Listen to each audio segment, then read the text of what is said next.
During his story behind bars, a former Baltimore City student claims the failing school system led him to a life of crime.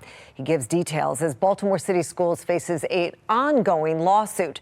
Rebecca Pryor explains. Yeah, graduating without being able to read or write. One inmate says this is ultimately what caused him to become a criminal, and he's not alone. Those speaking out against the Baltimore City school system now spanning behind bars. It says, Assalamu alaikum. Greetings, Mr. and Mrs. Patterson.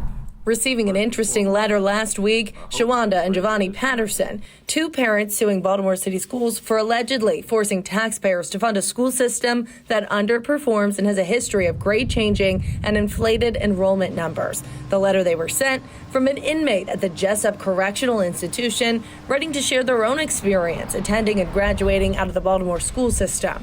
The school to prison pipeline is very real, and there are countless men in here to prove it. The inmate going on to say he himself is the result of not receiving a proper education, getting locked up for murder at the age of 17 years old when he was barely able to read or write. He feels he never stood a chance and without many options was forced into a life of crime.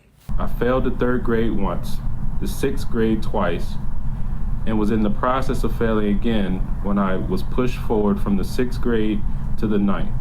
In a sit-down interview with Fox 45, Patterson saying it's a message that will continue to motivate him and his wife as the lawsuit moves forward. This lawsuit could have generational impact.